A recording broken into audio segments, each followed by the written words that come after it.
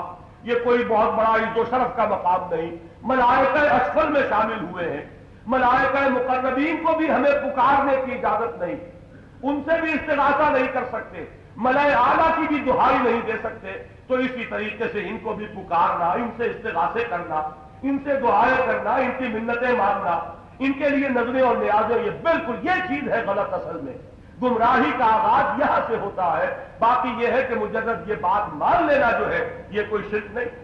جس طریقے سے جنات میں سے ابلیس ملائکہ کے ساتھ شامل ہو گیا اور وہ مخاطب بن گیا اس حکم کا کہ حکم تھا وہ ملائکہ کے لیے، قلنا للملائکۃ اسجدوا لآدم فسجدوا الا ابلیس کان من الجن ففسق عن امر ربہ۔ اصل تو اس کی جن تھی، جنوں میں سے تھا، وہ اپنے رب سے کے حکم سے نکل گیا۔ افتتخذونہ وذریتہ اولیاء من دونی، یہ ہے اصل مضمون۔ اس کو تو یوں کہیے جو اب کچھ ہم نے پڑھا اب تک یہ ایک علمی اور فلسفیانہ اور حکیمانہ بحث ہے۔ جو علم الحقائق سے انہیں دلچسپی ہوتی ہے وہ ان چیزوں سے ان کو رہنمائی ملتی ہے۔ جو شے کی حقیقت کو نہ سمجھے وہ نظر کیا، کچھ لوگ ہوتے ہیں ان کی ضد مائنڈ جسے آپ کہتے ہیں، جن میں یہ تجسس موجود ہوتا ہے کہ یہ سمجھو کہ اصل حقیقت کیا ہے، تو اللہ تعالیٰ نے ان کی رہنمائی کے لیے قرآن مجید میں جا بجا اشارے کر دیے۔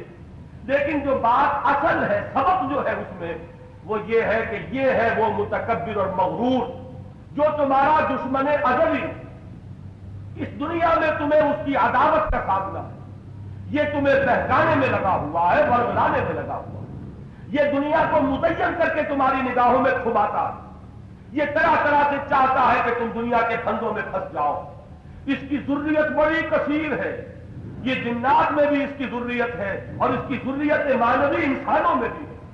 وہ لوگ کہ جنہوں نے انہی کو اپنا دوست بنا لیا، جو انہی کی منتیں مانتے ہیں، جس طریقے سے میں نے آپ کو بتایا، حضور نے فرمایا کہ وہ لوگ جو اس زمانے میں یہ جو سارا اسپرچولیزم کا کاروبار ہو رہا ہے یہ سب جنات کے بل پر ہو رہا ہے۔ یہ کہانت جو ہوتی ہے یہ جنات کے بل پر ہوتی ہے، غیب دانی کے دعوے اور غیب کی خبریں یہ سب انہی موکلوں کے طفیل ہو رہا ہے، جنہوں نے ان سے راہ و رسم رکھی ہے اور جنہوں نے ان سے دوستیاں گاٹھی ہیں۔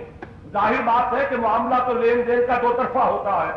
وہ اگر انسانوں کی خدمت کرتے ہیں تو انسانوں سے خدمت لیتے بھی، وہ انسانوں کو اعلی کار بناتے ہیں خلق خدا کو گمراہ کرنے کے لیے۔ تو ذریت ابلیس جلد اس کی اپنی سلبی ذریت بھی ہے اور مانوی ذریت بھی ہے۔ تو اے لوگوں، اے انسانوں، اے آدم کے بیٹوں، اے نسل آدم کے افراد، افتتخذونہ وذریتہ اولیاء من دونی وہم لکم عدو۔ کتنی عجیب صورتحال ہے، کیا تم ابلیس کو اور اس کی ذریت کو ان کو اپنا دوست بنا رہے ہو، ان سے منتیں مانگ رہے ہو اور ان سے دعائیں کر رہے ہو اور ان سے پناہ مانگتے ہو؟ جس وقت قرآن نازل ہوا تھا اس زمانے کا عام رواج تھا کہ جب یہ اہل عرب سفر کرتے تھے صحراؤں میں، ویرانوں میں، تو جہاں کسی ویرانے میں پڑاؤ کرنا ہوا تو وہاں وہ یہ سمجھتے تھے کہ ہر ویرانے کا ایک حاکم جن ہوتا ہے، تو وہ پکار کر کہتے تھے کہ ہم اس ویرانے کے جن کی پناہ میں آتے ہیں، ہم نے اس کی پروٹیکشن حاصل کر لی۔ تو ان کا یہ اس طرح کا جو معاملہ تھا اس کی طرف اشارہ کیا جا رہا ہے کہ تمہیں اس مقام پر پیدا کیا، فرشتوں کو تمہارے سامنے جھکا دیا، ابلیس کو اس لیے راجہ درگاہ حق کر دیا کہ وہ تمہارے سامنے جھکنے سے منکر تھا، اس میں تکبر تھا، اس نے تمہارے سامنے سر نہ جھکایا، اس کی بنا پر وہ راجہ درگاہ ہو گیا، اور اب تم اسی کو اپنا ولی اور اپنا کارساز اور اپنا دوست اور اپنا مددگار بنائے پھرتے ہو، اور اس کی ذریت سلبی و مانوی سے یارانے تم نے گاٹھے ہوئے ہیں۔ افتتخذونہ وذریتہ اولیاء من دونی وہم لکم عدو، حالانکہ وہ تمہارے دشمن، وہ تمہیں ہلاک اور برباد کرنے کی فکر میں ہے۔ جیسا کہ سورہ بنی اسرائیل میں آیا ہے کہ میں انہیں ہر طرف سے ان کے اوپر حملہ کروں گا، میں دائیں سے آؤں گا، بائیں سے آؤں گا، سامنے سے آؤں گا، آگے سے پیچھے سے آؤں گا، اور طرح طرح کے ہتھ کنڈے اور طرح طرح کے ان کے لیے جال بچھاؤں گا، اور میں انہیں ولن تجد اکثرہم شاکرین، تو ان میں سے اکثر کو اپنا شکر گزار نہیں پائے گا۔ یہ انسان جسے تو نے مجھ پر فوقیت دی ہے، تو دیکھے گا کہ ان کی اکثریت جو ہے اس کی نسل کی وہ تیرے شکر گزار بندے نہیں ہوں گے۔ یہ بات قرآن مجید میں بار بار آئی۔ تو اصل عداوت پہچانو، اصل دشمن کو پہچان لو کہ دشمن کون ہے۔ یہ ہے تمہاری ہلاکت کے در پہ، تمہاری بربادی کے طرفدار، جو تمہاری عاقبت برباد کرنا چاہتے ہیں۔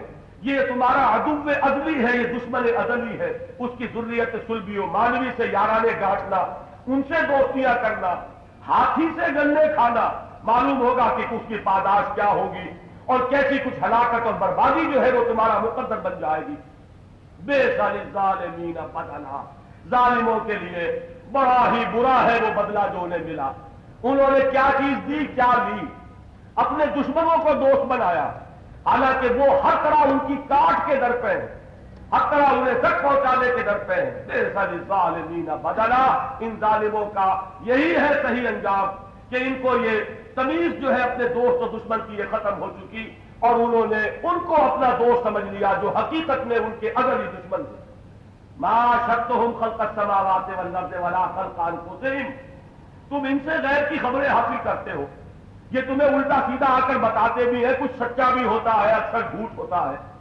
ما شرطہم خلق السماوات والارض، ان کے پاس بھی کوئی غیب نہیں ہے، میں نے ان کو نہیں موجود کیا تھا جب میں پیدا کر رہا تھا آسمان اور زمین کہ یہ آسمانوں اور زمین کی تخلیق کے رازوں سے آگاہ ہو۔ ما اشہدتہم خلق السماوات والارض، ان کو تو نہیں میں نے گواہ بنایا تھا، یہ چشمدید گواہ تو نہیں ہے آسمانوں اور زمین کی تخلیق کے۔ ما اشہدتہم خلق السماوات والارض ولا خلق انفسہم، اور جب انہیں خود پیدا کیا اس وقت کی بھی کوئی گواہی نہیں ان کے پاس موجود، یہ اس وقت کا بھی ان کا کوئی شعوری علم جو ہے موجود نہیں۔ ولا خلق انفسہم وما كنت متخذ المضلین عضدا، اور میرے شایان شان نہیں ہے کہ میں ایسے گمراہ کرنے والوں کو، مضل ہوگا ضلالت دینے والا، گمراہ کرنے والا، ان کو میں اپنا دست و بازو بناؤں۔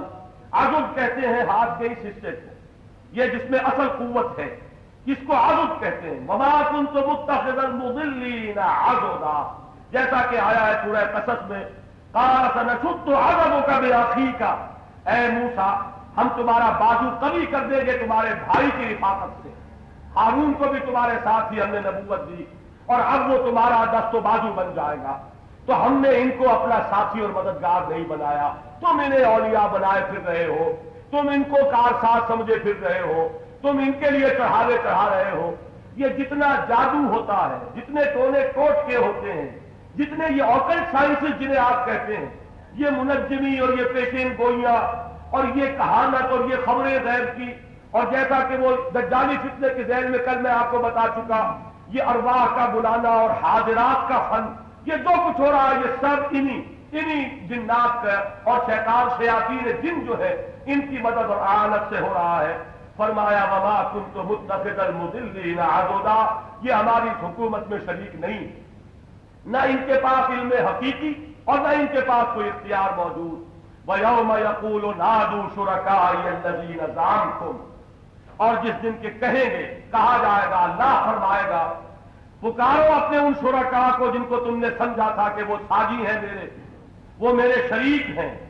شرکاءکم یہاں فرمایا، نادوا شرکائی الذین زعمتم، میرے وہ شریک جن کے بارے میں تمہیں یہ خیال خام لاحق ہو گیا تھا کہ یہ اللہ کے ساجی ہیں اور شریک ہیں۔ فدعوہم، وہ ان کو پکاریں گے، فلم یستجیبوا لہم، تو وہ ان کو کوئی جواب نہیں دیں گے، ان کی پکار نہ سنیں گے، ان کے استغاثے کا کوئی جواب نہ دیں گے، ان کی پکار پر لبیک کہتے ہوئے مدد کے لیے حاضر نہیں ہوں گے۔ فلم یستجیبوا لہم وجعلنا بینہم موبقا، اور ان کے مابین ہم ہلاکت کی جگہ بنا دیں گے، وہ ہلاکت اور گمراہ، وہ ہلاکت اور بربادی کی جگہ۔ وبقا کہتے ہیں عربی زبان میں کسی کا پیچھے رہ جانا اور ہلاک اور برباد ہو جانا، اسی سے موبق بنا، موبقا یہ اس میں ظرف ہے جہاں کوئی ہلاک ہو جائے، ہلاکت کی جگہ، تو ان دونوں کے مابین وہ کھائی ہائی کر دی جائے گی۔ وہ جن کو یہ پکارا کرتے تھے دنیا میں اور جنہیں میدان حشر میں بھی پکاریں گے کہ آؤ ہماری مدد کے لیے، آؤ ہماری فریاد سنو اور یہاں ہمیں بچاؤ اللہ کے عدل سے اور اللہ کے انصاف سے، ان کے مابین وہ ہلاکت خیز، وہ ایک موبت جو ہے فراہم کر دیا جائے گا۔ ورال مجرمون النار، اور مجرم خود اپنی آنکھوں سے دیکھیں گے آگ کو، جسے وہ ڈراوا کہتے رہے تھے، جسے وہ کہتے تھے اساطیر الاولین ہے، یہ ڈھکوسلے ہیں، جب دیکھیں گے اپنی آنکھوں سے اسے موجود، فَظَنُّوا أَنَّهُمْ مُوَاقِعُوهَا، اور انہیں یہ یقین ہو جائے گا کہ اب ان میں وہ ڈال دیے جائیں گے، اب اس آگ میں جھونک دیے جائیں گے۔ وَلَمْ يَجِدُوا عَنْهَا مَصْرِفًا، اور کوئی ٹھکانہ، کوئی جائے پناہ، کہیں بھاگ کر سر چھپانے کی کوئی جگہ انہیں نظر نہ آئے گی۔ وَلَقَدْ صَرَّفْنَا فِي هَذَا الْقُرْآنِ لِلنَّاسِ مِنْ كُلِّ مَثَلٍ، اور ہم نے انسان کی ہدایت و رہنمائی کے لیے اس قرآن مجید میں ہر طرح کی تمثیلیں بیان کر دی، کوئی حقیقت ہم نے نہیں چھوڑی۔ ہم نے آدم و ابلیس کے واقعے کو بھی بار بار بیان کیا تاکہ انسان کو معلوم ہو کہ میرا عدو اصلی اور میرا دشمن ازلی کون ہے۔ ہم نے وہ سارا معاملہ کہ انسان کی حقیقت کیا ہے، دنیا کی زندگی کی حقیقت کیا ہے، اس کو تمثیلات سے، اسے مختلف اسلوبوں سے واضح کر دیا۔ وَلَقَدْ صَرَّفْنَا فِي هَذَا الْقُرْآنِ لِلنَّاسِ مِنْ كُلِّ مَثَلٍ، ہم نے کوئی چیز چھوڑی نہیں، کوئی چیز کہ جس کی انسان کو ہدایت و رہنمائی کے لیے حاجت ہو اور اس کو ہم نے بیان نہ کیا ہو، کوئی ایسی بات نہیں رہی۔ یہ وہ ہے جو میں نے عرض کیا تھا کل بھی کہ یہ بعین ہی یہی الفاظ آئے ہیں سورہ بنی اسرائیل میں بھی۔ اب وقت کم ہے، صرف نوٹ کر لیجیے، سورہ بنی اسرائیل کی آیت نمبر 89 ہے اور سورہ بنی اسرائیل کی آیت نمبر 41۔ وَلَقَدْ صَرَّفْنَا فِي هَذَا الْقُرْآنِ لِيَذَّكَّرُوا وَمَا زَادَهُمْ إِلَّا نُفُورًا، ہم نے قرآن مجید میں الٹ پھیر کر کے ہر دلیل دے دی ہے۔ تصریف کہتے ہیں کسی چیز کا گھمانا، کسی چیز کو گردش دینا، کسی سے یہ علم و صرف ہے، اس لیے کہ ایک ہی لفظ کو اب آپ اس کی چکی پیستے ہیں، وہ جب گردان کرتے ہیں ضربا ضربا ضربو ضربت ضربتا ضربنا، کہ ایک لفظ ہے جس کی چکی پیسی جا رہی ہے، اس کو علم صرف کہیں گے۔ تو ہم نے تصریف کی ہے اپنے اس کلام میں دلائل اور تمام تمثیلیں اور استعارے اور بیان کے جتنے بھی اسلوب ممکن ہیں الٹ پھیر کر کے ہم نے سب استعمال کر لیے۔ وَلَقَدْ صَرَّفْنَا فِي هَذَا الْقُرْآنِ لِيَذَّكَّرُوا، تاکہ یہ نصیحت حاصل کر لیں، انہیں یاد آ جائے جو حقائق ان کی فطرت میں مضمر ہے۔ وَمَا زَادَهُمْ إِلَّا نُفُورًا، لیکن ان بدبختوں کی نفرت میں ہی اضافہ ہوتا چلا جا رہا ہے، یہ بدعتیں ہی چلے جا رہے ہیں۔ اسی طرح سورہ 89 آیت نمبر 89 میں فرمایا کہ وَلَقَدْ صَرَّفْنَا لِلنَّاسِ فِي هَذَا الْقُرْآنِ مِنْ كُلِّ مَثَلٍ، فرق صرف یہ ہے کہ یہاں فی هذا القرآن مقدم ہے، للناس بعد میں، اور وہاں للناس پہلے ہے، فی هذا القرآن بعد میں۔ وَلَقَدْ صَرَّفْنَا فِي هَذَا الْقُرْآنِ لِلنَّاسِ مِنْ كُلِّ مَثَلٍ، اور ہم نے اس قرآن مجید میں انسانوں کے لیے تمام دلائل، تمام تشبیہیں، تمام تمثیلیں جو اس کی ہدایت کے لیے ضروری تھیں ان کو الٹ پھیر کر کے بار بار بیان کر دیا۔ ایک پھول کا مجموع ہو تو 100 رنگ سے باندھوں، یہ وہی بات ہے جو اللہ تعالیٰ فرما رہے ہیں کہ ہم نے ہدایت کا جتنے بھی اس کے لیے دلائل تھے اور جتنے اس کے لیے ضروری بنیادیں تھیں ان کو بار بار ان کے سامنے واضح کر دیا۔ وَكَانَ الْإِنسَانُ أَكْثَرَ شَيْءٍ جَدَلًا، لیکن انسان کا معاملہ یہ ہے کہ وہ بڑا جھگڑالو ہے، ہر شے سے بڑھ کر جھگڑالو، ہر دلیل کے خلاف دلیل لے آنے والا، فطرت کی بدیہیات کا انکار کرنے والا۔ جب انکار کرنے پر آئے تو عین جب سورج نصف النہار پر چمک رہا ہو یہ پوری ڈٹائی سے کہے گا سورج نہیں ہے، ثابت کرو کہ سورج ہے، اور اس کو ثابت کرنا ناممکن، اس لیے کہ دلیل وہاں کام آتی ہے بقول مولانا اصلاحی، جہاں دلیل دعوے سے زیادہ روشن ہو، جہاں دعویٰ دلیل سے زیادہ روشن ہو وہاں دلیل کیا کام کرے گی۔ آفتاب آمد دلیل ہے، آفتاب سورج تو اپنے وجود پر خود دلیل ہے، کوئی اور دلیل اس پر کیا قائم کی جائے گی، لیکن انسان کی ڈھلائی کا عالم یہ ہے، انسان بڑا جھگڑالو ہے۔ کان الانسان اکثر شیء جدلا، تقریباً یہی الفاظ تھے جو حضور نے فرمائے تھے حضرت علی سے رضی اللہ تعالیٰ عنہ۔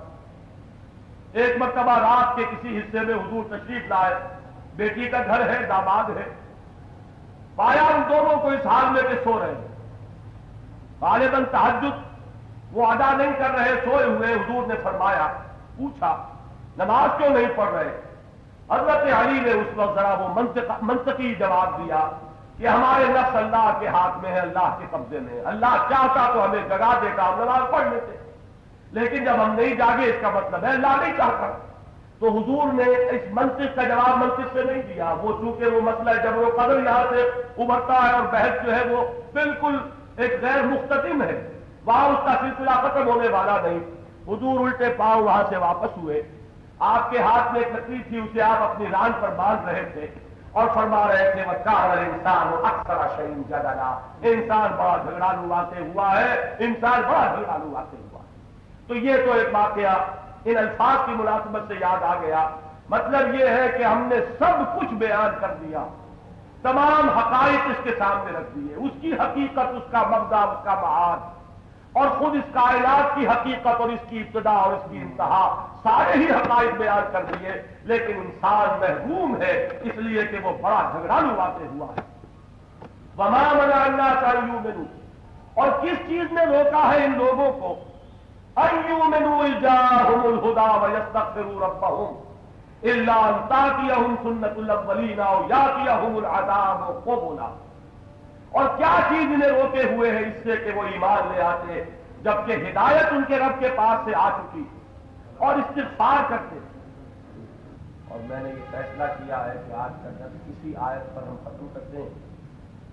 آج میں صبح اور اس وقت کی نشست کو ملا کر وہ سمجھیے کہ 5.5 گھنٹے تقریباً بول چکا ہوں، اور میں بھی اب اس میں لال محسوس کر رہا ہوں، میری آواز بھی بہت متاثر ہو چکی ہے۔